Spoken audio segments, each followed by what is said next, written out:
भगवान बुद्ध बैठे थे। राजा प्रणाम कर एक ओर बैठ हाथ जोड़कर पूछते हैं कि हे तथागत, मेरे दान देने में कोई भूल हो गई, कोई त्रुटि हुई, कोई गलती हो गई? भगवान बुद्ध ने कहा कि नहीं राजन, आपका दान असदृश दान था, लेकिन मैं दानानुमोदन नहीं किया। राजा ने पूछा कि हे तथागत, आपने दान का अनुमोदन क्यों नहीं किया? भगवान बुद्ध ने कहा, आपके पास दो आमात्य है, एक शुक्ल और दूसरे कृष्ण। शुक्ल नाम का जो मंत्री था वो सोच रहा था कि काश मेरे पास भी इतना धन होता तो मैं भी भगवान बुद्ध सहित उनके हजारों हजार शिष्यों को दान देकर पुण्य का भागी बनता। लेकिन दूसरा जो अमात्य था वह बुद्धि का मलिन, उसने सोचा कि 9 करोड़ अशर्फी खर्च कर राजा ने सब कुछ पानी कर दिया। राजन, मैं इसीलिए दानानुमोदन नहीं किया कि यदि मैं दानानुमोदन करता तो जो कृष्ण नाम का तुम्हारा अमात्य था उसका सर 1000 टुकड़े में फट जाता।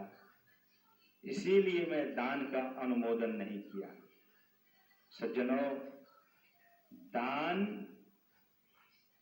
यह दान की सच्ची बात सुनकर राजा ने अपने शुक्ल नाम के अमात्य को राज्य का एक कोना दे दिया और 7 दिनों तक दान करने के लिए कहा।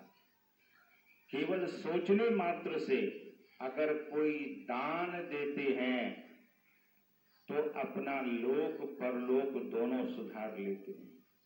संसार में हम आप हैं तो संसार में समृद्धि चाहिए। महर्षि वेदव्यास कहते हैं कि जो दान नहीं करता है वही दरिद्र होता है और जो दान करता है वही धनवान बनता है। हमारे हरिद्वार में दीन दयाल उपाध्याय जी महाराज हैं। वे कहा करते हैं कि भिखारी आपके पास आता है, आपने देखा होगा किस लिए आता है? तो लोग कहा करते थे कि महाराज वो तो भीख मांगने आता है। दीनदयाल जी कहते थे कि नहीं नहीं, भिखारी भीख मांगने नहीं आता है, वो तो ये कहता है कि पूर्व जन्म में हमने दान नहीं दिया तो मैं भिखारी हो गया, आप दान नहीं देंगे तो मेरे जैसे हो जाएंगे। तो सज्जनों, यह ब्रजभूमि आप तमाम सत्संगियों के सहयोग से, आप दानवीरों के सहयोग से, उदार हृदय, जिन लोगों ने उदार हृदय से दान दिया है वे महत् पुण्य के भागी बनेंगे।